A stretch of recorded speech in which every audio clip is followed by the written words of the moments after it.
ধন, সম্পদ, ঐশ্বর্য।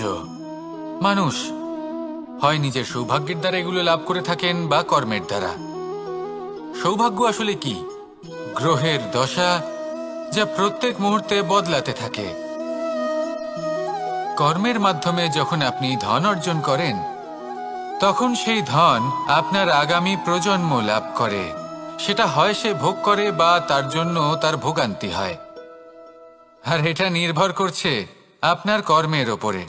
কি কর্ম করেছেন আপনি সেই ধনকে লাভ করার জন্য? যদি আপনি সৎ পথে চলেন, নিষ্ঠা ভরে আপনি কর্ম করে থাকেন এবং তার ফলে আপনি ধন অর্জন করে থাকেন, তাহলে আপনার আগামী প্রজন্ম সেটা ভোগ করবে, সেটা প্রয়োগ করবে নিজের বিকাশের জন্য। কিন্তু যদি আপনি কুকর্ম করে থাকেন, কোনো রকম ছলনা করে থাকেন এই ধন লাভ করার জন্য, তাহলে 100% আপনার আগামী প্রজন্মকে এর জন্য ভুগতেই হবে। তাহলে আপনি কি চাইবেন? যে আপনার আগামী প্রজন্ম সুখ ভোগ করবে, নাকি আপনার কুকর্মের পরিণাম ভোগ করবে? নির্বাচন আপনারই। আসুন আমার সাথে ভালোবেসে বলুন, রাধা রাধা। লোভ আপনার অন্তরের আরো একটা শত্রু। দেখতে গেলে এটা একটা শব্দ, একটা সংস্কৃত শব্দ। লব ধাতু থেকে উৎপন্ন হয়েছে। এর অর্থ কিছু লাভ করা। কিছু লাভ করা অনুচিত নয়, আরো কিছু লাভ করাও অনুচিত নয়, কিন্তু সব থেকে বেশি আমি লাভ করব। আমি আরো চাই, আরো বেশি চাই, আরো বেশি পেতে চাই। এটাই হলো লোভ। আর এই লোভ যখন গ্রাস করে, তখন আপনি যা পেতে চান, সে ধনই হোক বা মানই হোক, তা অর্জন করার জন্য মানুষ যে কোনো স্তরে পৌঁছে যেতে পারে। যদি মানুষ ধন অর্জন করতে চান, তাহলে তার জন্য তারা অধর্মের পথেও চলতে পারেন। যদি সম্মান অর্জন করতে চান, তাহলে অন্য মানুষকে ছোটও করতে পারেন। শেষ পর্যন্ত আপনার এটা মনে হতে পারে যে যদি একটু অল্পই প্রাপ্ত করতাম, কিন্তু ভালোবেসে প্রাপ্ত করতাম, এই জীবন আরো অনেক বেশি সুখী হতো। লোভ আপনার জীবনে, আপনার মনে কখন যে প্রবেশ করবে সেটা আপনি জানতেও পারবেন না। তাই এটা চিনতে শিখুন আর তৎক্ষণাৎ জীবন থেকে বাইরে ফেলে দিন। যা কিছু লাভ করতে চান তা ভালোবেসে লাভ করুন, আর সেই ভালোবাসার সাথেই বলুন, রাধা রাধা। জীবনে ক্ষমা চাওয়া তাও কিছুটা সহজ, ক্ষমা করতে পারা অত্যন্ত কঠিন। ক্ষমা 2 অক্ষরের এই শব্দ হতে পারে, কিন্তু অত্যন্ত বড় এই শব্দ, অত্যন্ত গুরুত্বপূর্ণ এই শব্দ। কখনো কখনো অন্য কাউকে ক্ষমা করে দেওয়া তাও কিছুটা সহজ কাজ, কিন্তু নিজেকে ক্ষমা করতে পারা অত্যন্ত কঠিন হয়ে দাঁড়ায়। অতীতে যদি আমাদের এমন কোনো ভুল হয় যে কারণে আমরা নিজেকে ক্ষমা করতে পারি না, অনেক সময় এমন কিছু ভুল করে বসি যে বিষয় শুধু আমরাই জানি, কিন্তু আমরা নিজেকে ক্ষমাই করতে পারি না। আর আমাদের বিকাশ সেখানেই স্তব্ধ হয়ে যায়।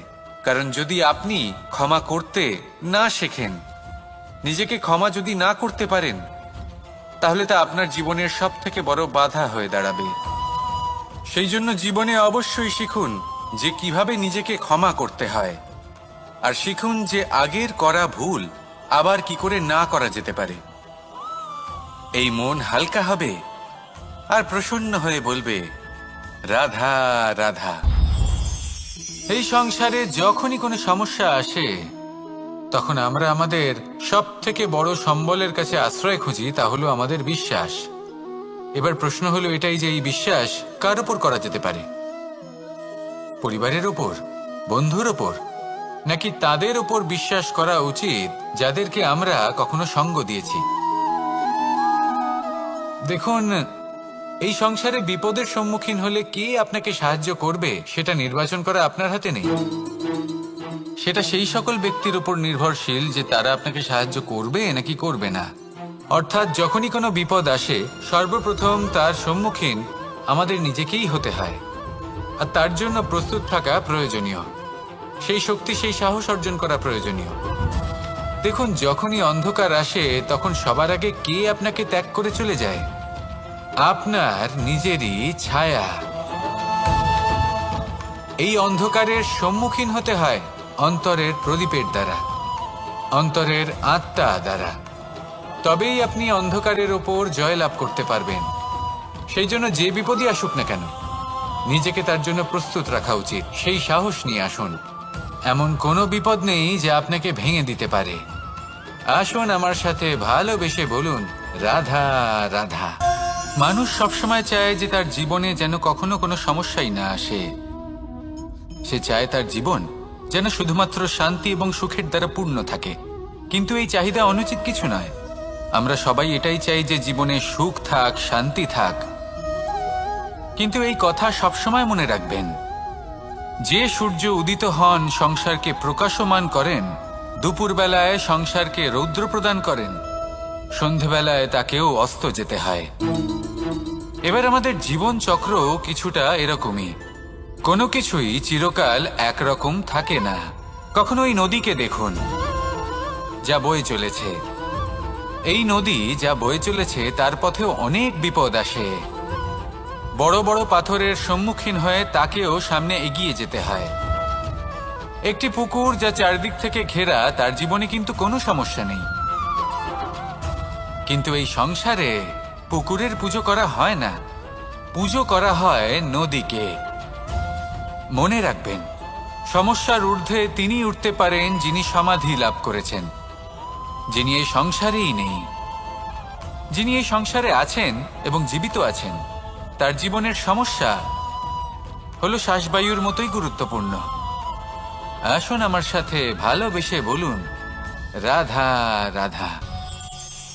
আজ আমি আপনাকে একটা ছোট্ট কাহিনী শোনাবো। একবার আমি, রাধা আর দাদা, আমরা তিনজনে মিলে লুকিয়ে একটা উপবনে গেলাম আম পেড়ে খেতে। অনেক পরিশ্রম করে আমরা ওখানে পৌঁছলাম আর আমরা আশ্চর্যচকিত হয়ে গেলাম এটা দেখে যে এবার তো আম পাকেইনি। এবার দাদা কি করলেন, একটা আম পাড়লেন আর সেটা চাখলেন, আর উনি নিরাশ হয়ে পড়লেন। উনি বললেন যে এটা তো খুবই টক। তারপর রাধা একটা আম পাড়লো আর সেটা চেখে দেখলো, আর রাধা উৎসাহিত হয়ে পড়ল। আমি রাধাকে জিজ্ঞেস করলাম, কি হয়েছে, তুমি এত উৎসাহিত কেন? তখন রাধা বলল যে এবার এত বেশি টক আম হয়েছে যে এগুলো দিয়ে আমরা আচার বানাবো। তাহলে দাদা ওখান থেকে বেরিয়ে গেলেন নিরাশ হয়ে এবং খালি হাতে। রাধাও ওখান থেকে বেরিয়ে গেল কিন্তু উৎসাহিত হয়ে, আর অনেকগুলো কাঁচা আম সাথে নিয়ে। এর থেকে আমরা কি শিক্ষা পেতে পারি? যে প্রত্যেকটা স্থানে এমন কিছু রয়েছে যেখান থেকে আমরা কিছু একটা শিক্ষা লাভ করতে পারি, যা আমাদেরকে বিকাশের পথে নিয়ে যেতে পারে। এই শিক্ষা প্রত্যেক স্থানে আছে। সবকিছু আমাদের দৃষ্টিভঙ্গির উপর নির্ভর করছে। যখনই আমাদের জীবনে, আমাদের সম্পর্কে কোনো সমস্যা, কোনো বিপদ আসে, তখন বেশিরভাগ মানুষ সেই বিষয় নিয়ে দুঃখী হয়ে পড়েন। আর কিছু মানুষ এমনও থাকেন যারা শেষ পর্যন্ত তার সমাধান করেন, বিপদকে পরাজিত করেন, সম্পর্কগুলিকে আবার জুড়ে দেন। যদি আপনি সুখের খোঁজ করেন তাহলে আপনি সুখ অবশ্যই পাবেন, প্রসন্নতা অবশ্যই পাবেন। যদি আপনি দুঃখ খোঁজেন তাহলে দুঃখ অবশ্যই পাবেন। এবার আপনি কি খুঁজতে চান, সেই চয়ন আপনারই। আসুন আর আমার সাথে ভালোবেসে বলুন, রাধা রাধা। কখনো কোনো প্রজাপতিকে উড়তে দেখেছেন?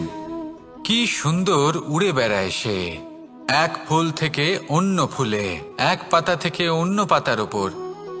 কিন্তু সে কিভাবে উড়তে শেখে কখনো ভেবেছেন? জন্ম থেকেই কিন্তু প্রজাপতির ডানা থাকে না। ও কিন্তু ছোট্ট একটা ডিমের আকারে জন্ম লাভ করে। তারপর সেই ডিমটি ভেঙে একটি কীট বাইরে আসে। আস্তে আস্তে সে বড় হয়, ওর শক্তি বৃদ্ধি পায়। তারপর সে সেই কীট দশা ত্যাগ করে নিজের ডানাগুলি মেলে। এই প্রক্রিয়া তার কাছে সরল নয়, অত্যন্ত যন্ত্রণাদায়ক প্রক্রিয়া, কিন্তু সে সেই যন্ত্রণা মেনে নেয়। আর তারপর আস্তে আস্তে সে উড়তে শেখে। শুধুমাত্র আকাশে উড়ে বেড়ায় তা নয়, আমাদের মনের মাঝে উড়ে বেড়ায়। এবার এই ডিম থেকে প্রজাপতি হয়ে ওঠার যে যাত্রা, এটা যতটা কঠিন, ততটাই কঠিন হয় এই সংসারে শ্রেষ্ঠ কর্ম করা, ততটাই কঠিন হয় এই সংসারে মহান হয়ে ওঠা। সেই জন্য প্রয়োজনীয় প্রচেষ্টা, এবং সময়। নিরন্তর প্রচেষ্টা করতে থাকুন, পর্যাপ্ত সময় নিন এবং আপনি নিজেকে এই আকাশে উড়ন্ত অবস্থায় পাবেন। আসুন আমার সাথে ভালোবেসে বলুন, রাধা রাধা, রাধা রাধা। আপনারা হয়তো ভাবছেন কি আশ্চর্য ব্যাপার, প্রত্যেকবার আমি কথা শেষ হওয়ার পরে রাধা রাধা বলি। এইবার আমি আগেই বলে দিলাম। কারণটা কি? কারণ হলো অত্যন্ত বিশেষ। প্রত্যেকবার কথা সমাপ্ত হবার পরে আপনাদের সবার মধ্যে ভালোবাসা বিতরণ করতে চাই, তাই রাধা রাধা বলি। কিন্তু এইবার এই নতুন এবং বিশেষ সূত্রপাতে প্রথমে প্রেম বিতরণ করা অত্যন্ত আবশ্যক। এবার একটা বিষয় আছে যা জানেন হয়তো সকলেই, কিন্তু বুঝতে খুব কম জন পারেন। এই প্রেম, এই আনন্দ, এই সকল কিছুর সূত্রপাত হয় নিঃস্বার্থ আবেগের দ্বারা। ঠিক যেমন একজন মাতাকেই দেখে নিন। যখনই একজন মাতা সন্তানকে জন্ম দেন, তখন এই সংসার ভুলে যায় যে তার জন্য এটা একটা নতুন জন্ম। কারণ একজন নারী তখন একজন মাতৃরূপে নতুন ভাবে জন্ম নেন। একজন নারী স্ত্রী ও গৃহবধূ রূপে কিছু অধিকার লাভ করে থাকেন, কিন্তু তিনি যখন মা হয়ে যান তখন তিনি শুধুই দান করতে শেখেন। নিজের সন্তানের জন্য কত কিছুই না করেন, তাকে বাৎসল্যের সাগরে ভাসিয়ে নিয়ে যান। এই সংসারে রাজকুমার জন্ম নিতেই পারেন, তাকে রাম এবং লক্ষণ কিন্তু মায়েরাই বানিয়ে তোলেন। একজন গোয়ালা জন্ম নেয়, তাকে দ্বারকাধীশ একজন মাই বানিয়ে তোলেন। পিতা হলেন সেই পর্বত যার একটা অংশ হলো তার সন্তান, কিন্তু মা হলেন সেই শিল্পী যিনি একটা পাথরকে খোদাই করে এমন এক মূর্তি গড়ে তোলেন যাকে সকলে পূজনীয় মনে করেন। তাহলে স্মরণ করুন সেই সকল মুহূর্ত যেগুলি আপনি নিজের মাতার সাথে অতিবাহিত করেছেন। অনুভব করতে পারবেন যে কিভাবে এক মুহূর্তেই এই মন প্রফুল্ল হয়ে ওঠে। এবারের কারণ কি? এর কারণ হলো এই জীবনের আসল দ্বারই হলো মমতা।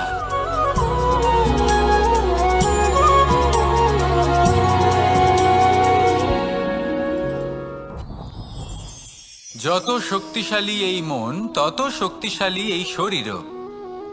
এই যে আমাদের শরীর, এটা আসলে কি? এ হলো একটা রথের মতো। আর একটা রথ ততক্ষণ চলতে পারবে না যতক্ষণ না তাকে কোনো সারথি চালাবে। এই মন হলো শরীরের সারথি। এবার ভাবুন, যদি এই সারথি শক্তিহীন হয়, দুর্বল হয়, তাহলে এই রথের কি হবে?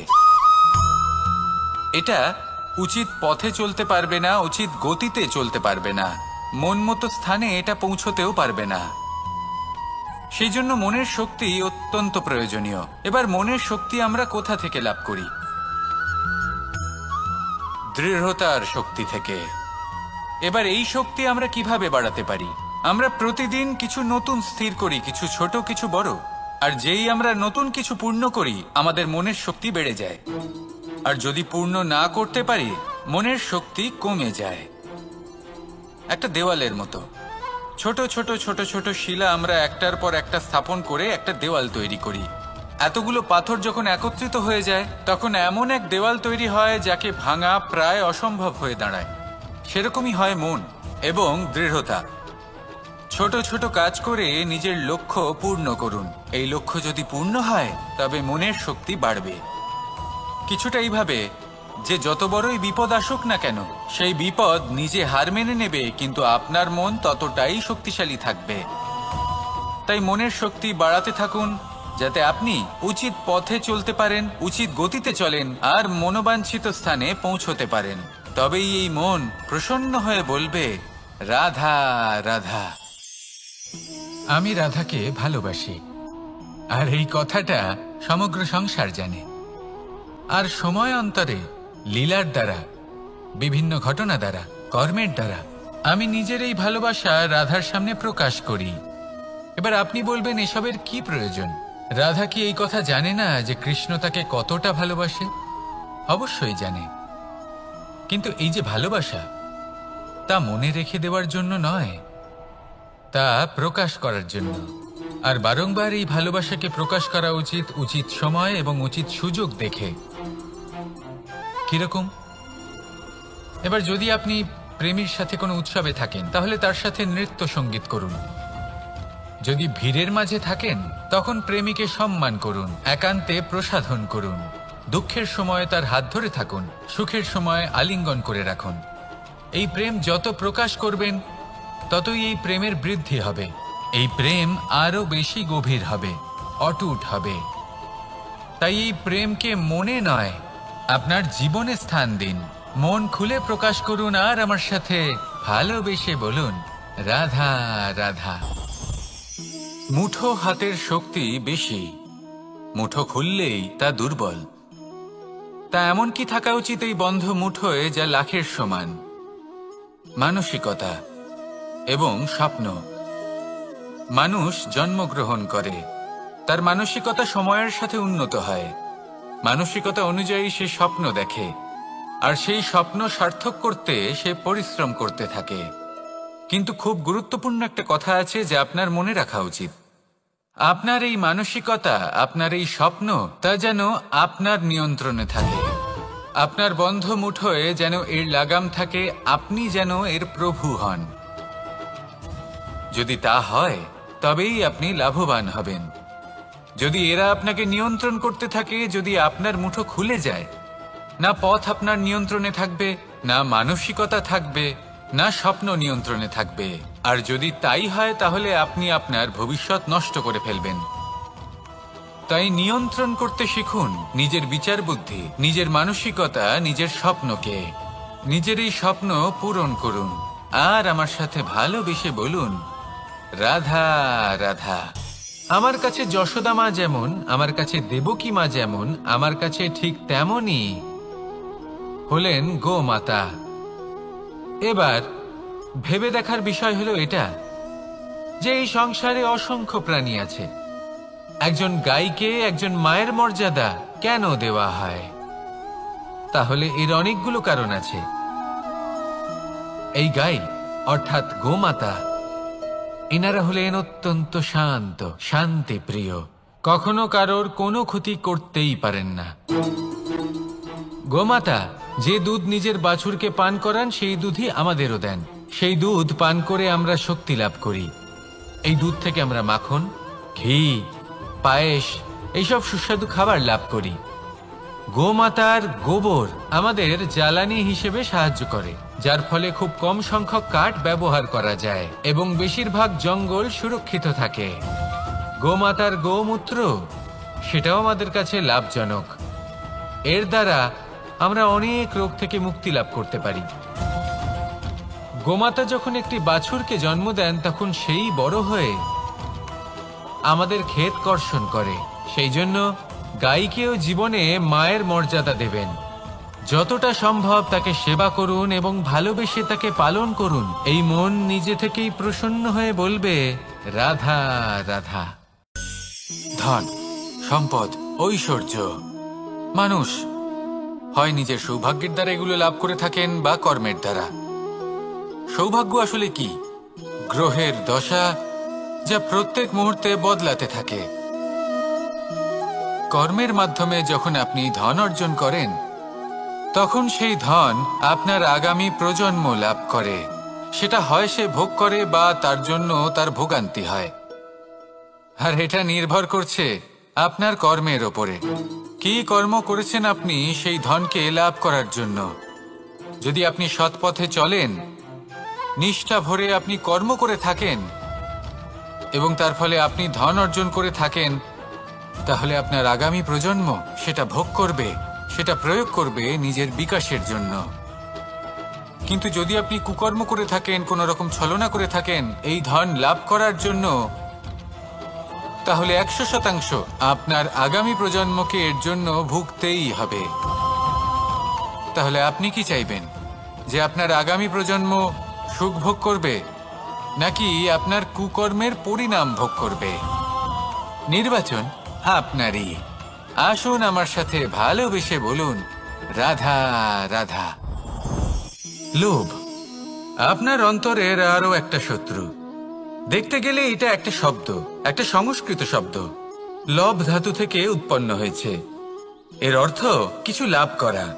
কিছু লাভ করা অনুচিত নয়, আরো কিছু লাভ করাও অনুচিত নয়, কিন্তু সব থেকে বেশি আমিই লাভ করব। আমি আরো চাই, আরো বেশি চাই, আরো বেশি পেতে চাই। এটাই হলো লোভ। আর এই লোভ যখন গ্রাস করে, তখন আপনি যা পেতে চান, সে ধনই হোক বা মানই হোক, তা অর্জন করার জন্য মানুষ যে কোনো স্তরে পৌঁছে যেতে পারে। যদি মানুষ ধন অর্জন করতে চান, তাহলে তার জন্য তারা অধর্মের পথেও চলতে পারেন। যদি সম্মান অর্জন করতে চান, তাহলে অন্য মানুষকে ছোটও করতে পারেন।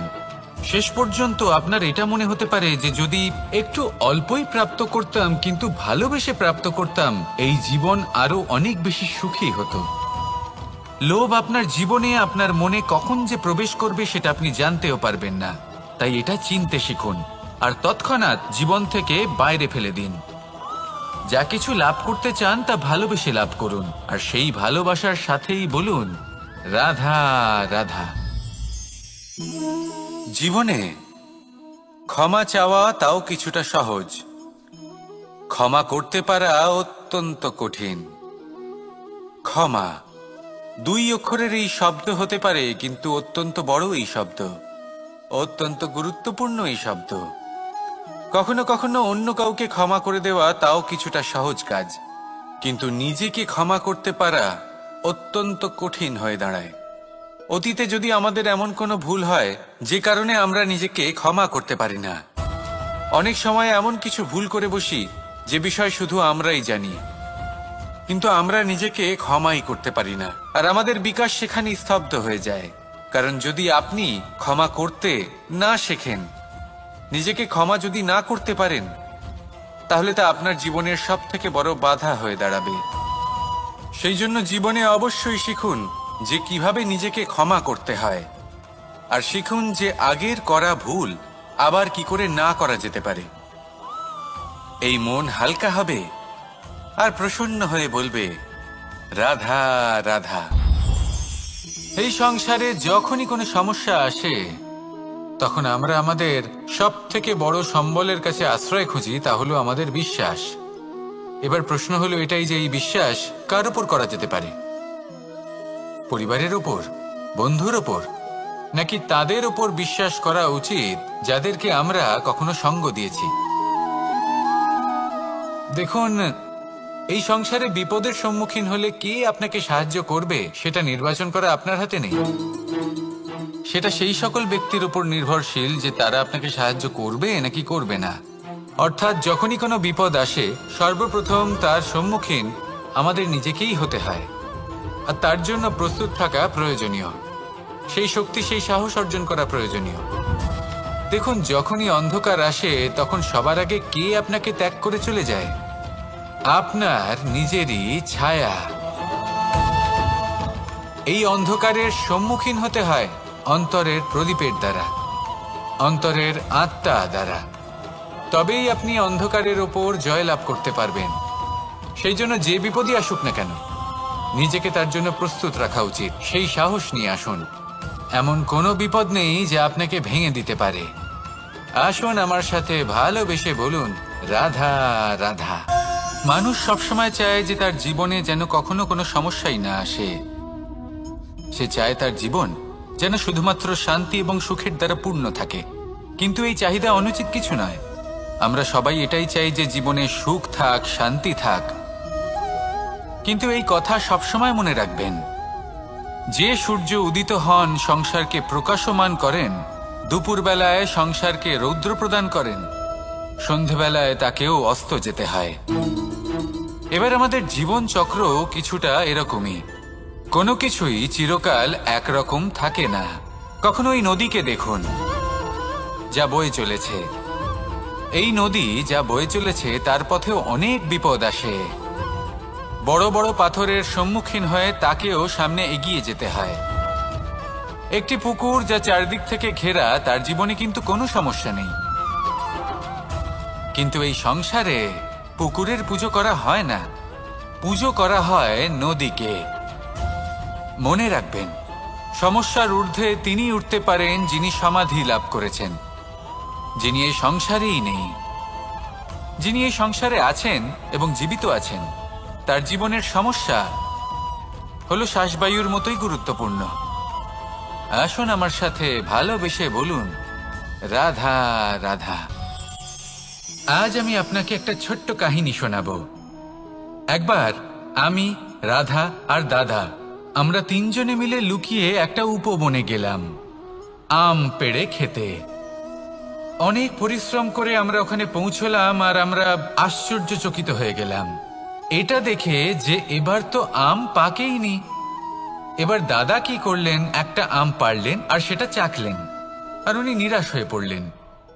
উনি বললেন যে এটা তো খুবই টক। তারপর রাধা একটা আম পাড়লো আর সেটা চেখে দেখলো, আর রাধা উৎসাহিত হয়ে পড়ল।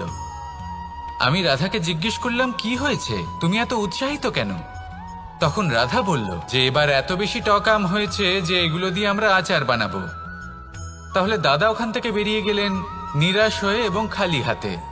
রাধাও ওখান থেকে বেরিয়ে গেল কিন্তু উৎসাহিত হয়ে, আর অনেকগুলো কাঁচা আম সাথে নিয়ে। এর থেকে আমরা কি শিক্ষা পেতে পারি? যে প্রত্যেকটা স্থানে এমন কিছু রয়েছে যেখান থেকে আমরা কিছু একটা শিক্ষা লাভ করতে পারি, যা আমাদেরকে বিকাশের পথে নিয়ে যেতে পারে। এই শিক্ষা প্রত্যেক স্থানে আছে। সবকিছু আমাদের দৃষ্টিভঙ্গির উপর নির্ভর করছে। যখনই আমাদের জীবনে, আমাদের সম্পর্কে কোনো সমস্যা, কোনো বিপদ আসে, তখন বেশিরভাগ মানুষ সেই বিষয় নিয়ে দুঃখী হয়ে পড়েন। আর কিছু মানুষ এমনও থাকেন যারা শেষ পর্যন্ত তার সমাধান করেন, বিপদকে পরাজিত করেন, সম্পর্কগুলিকে আবার জুড়ে দেন। যদি আপনি সুখের খোঁজ করেন তাহলে আপনি সুখ অবশ্যই পাবেন, প্রসন্নতা অবশ্যই পাবেন। যদি আপনি দুঃখ খোঁজেন তাহলে দুঃখ অবশ্যই পাবেন। এবার আপনি কি খুঁজতে চান, সেই চয়ন আপনারই। আসুন আর আমার সাথে ভালোবেসে বলুন, রাধা রাধা। কখনো কোনো প্রজাপতিকে উড়তে দেখেছেন?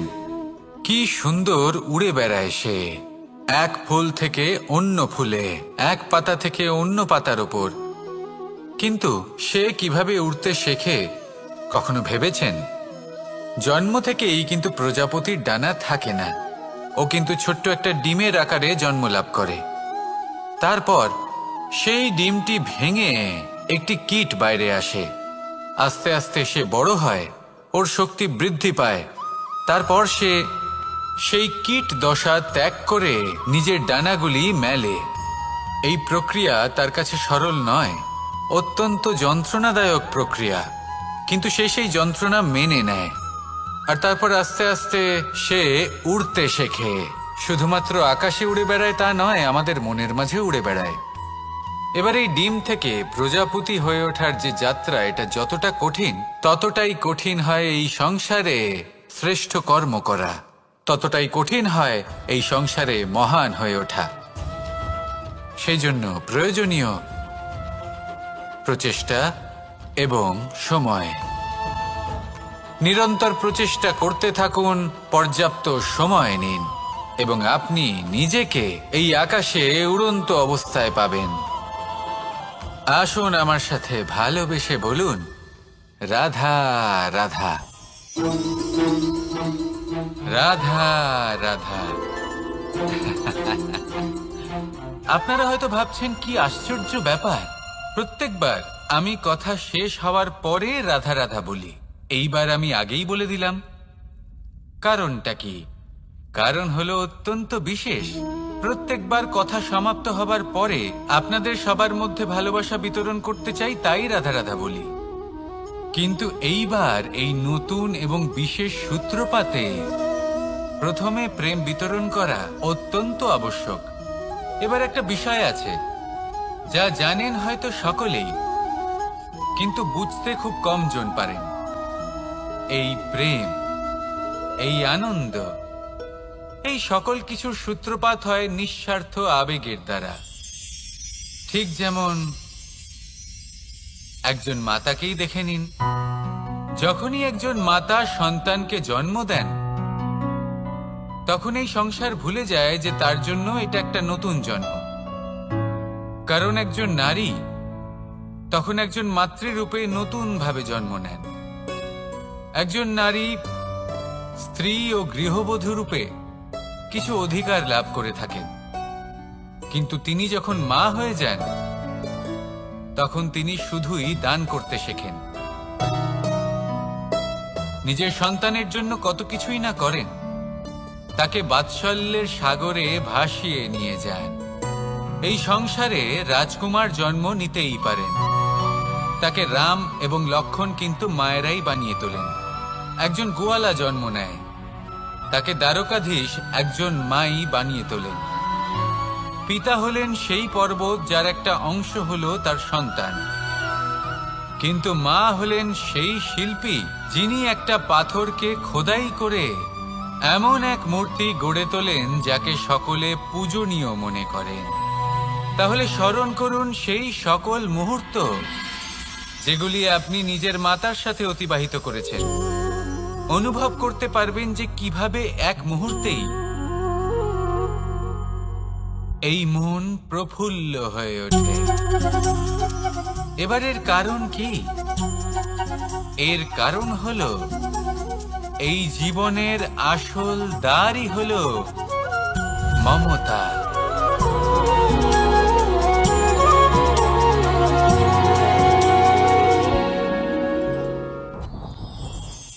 যত শক্তিশালী এই মন, তত শক্তিশালী এই শরীরও। এই যে আমাদের শরীর, এটা আসলে কি? এ হলো একটা রথের মতো। আর একটা রথ ততক্ষণ চলতে পারবে না যতক্ষণ না তাকে কোনো সারথি চালাবে। এই মন হলো শরীরের সারথি। এবার ভাবুন, যদি এই সারথি শক্তিহীন হয়, দুর্বল হয়, তাহলে এই রথের কি হবে? এটা উচিত পথে চলতে পারবে না, উচিত গতিতে চলতে পারবে না, মন মতো স্থানে এটা পৌঁছতেও পারবে না। সেই জন্য মনের শক্তি অত্যন্ত প্রয়োজনীয়। এবার মনের শক্তি আমরা কোথা থেকে লাভ করি?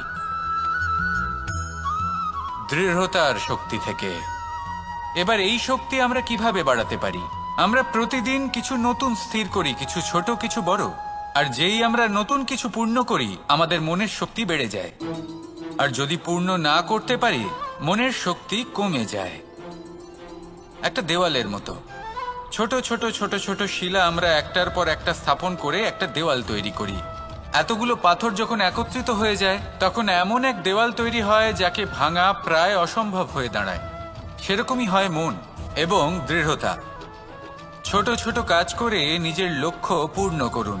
এই লক্ষ্য যদি পূর্ণ হয়, তবে মনের শক্তি বাড়বে। কিছুটা এইভাবে যে যত বড়ই বিপদ আসুক না কেন, সেই বিপদ নিজে হার মেনে নেবে, কিন্তু আপনার মন ততটাই শক্তিশালী থাকবে।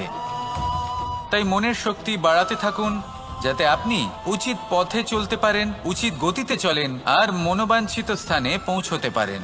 তবেই এই মন প্রসন্ন হয়ে বলবে, রাধা রাধা।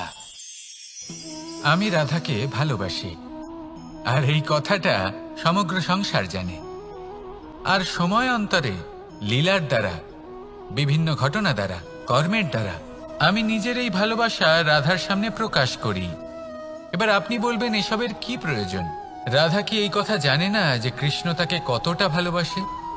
অবশ্যই জানে, কিন্তু এই যে ভালোবাসা, তা মনে রেখে দেওয়ার জন্য নয়, তা প্রকাশ করার জন্য।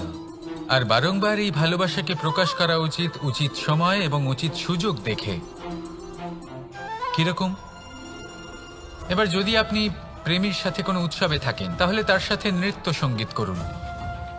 যদি ভিড়ের মাঝে থাকেন, তখন প্রেমীকে সম্মান করুন, একান্তে প্রসাধন করুন। দুঃখের সময় তার হাত ধরে থাকুন, সুখের সময় আলিঙ্গন করে রাখুন। এই প্রেম যত প্রকাশ করবেন, ততই এই প্রেমের বৃদ্ধি হবে। এই প্রেম আরো বেশি গভীর হবে, অটুট হবে। তাই এই প্রেমকে মনে নয়, আপনার জীবনে স্থান দিন। মন খুলে প্রকাশ করুন আর আমার সাথে ভালোবেসে বলুন, রাধা রাধা। মুঠো হাতের শক্তি বেশি, মুঠো খুললেই তা দুর্বল। তা এমন কি থাকা উচিত এই বন্ধ মুঠোয় যা লাখের সমান?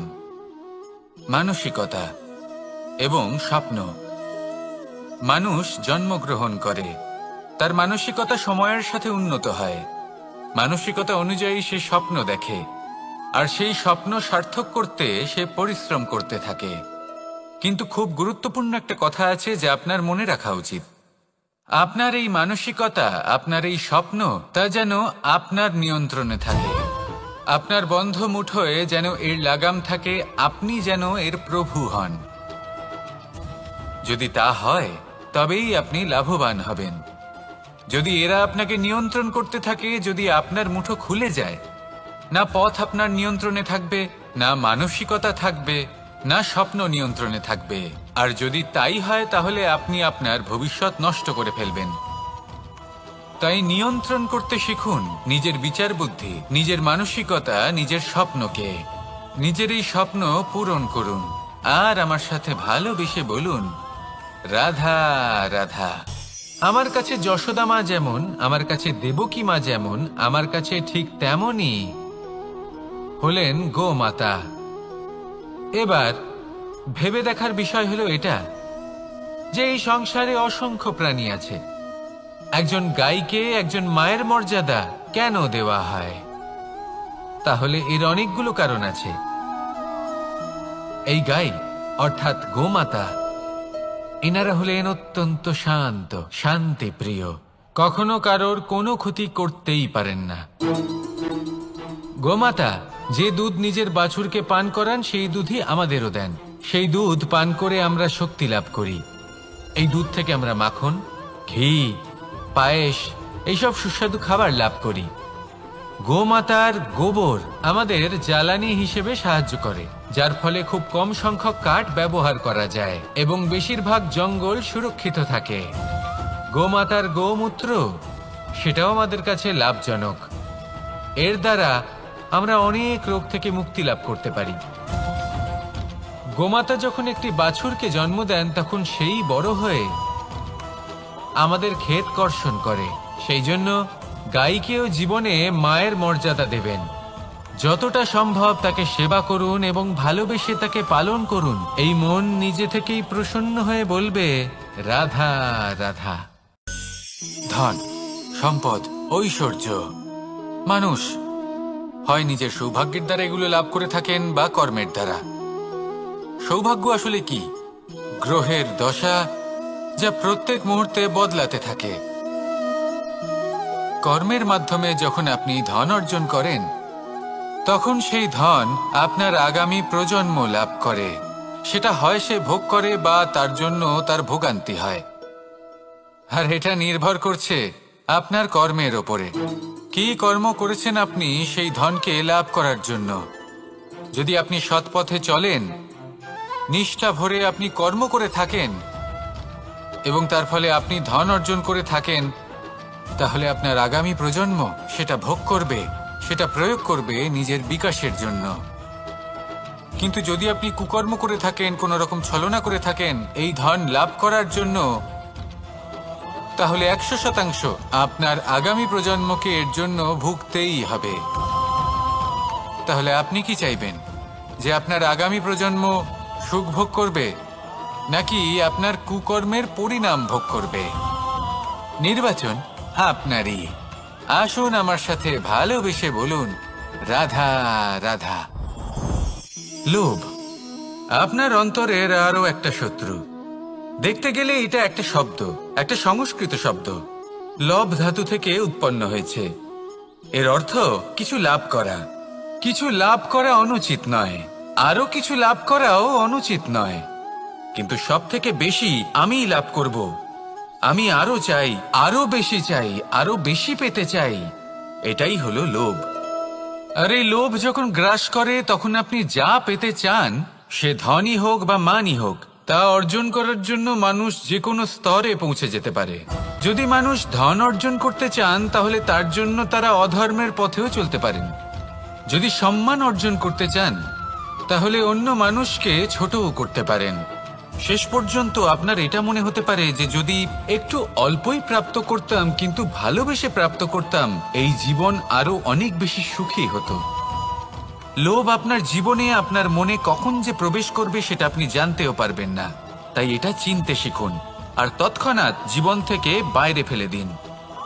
যা কিছু লাভ করতে চান তা ভালোবেসে লাভ করুন, আর সেই ভালোবাসার সাথেই বলুন রাধা রাধা।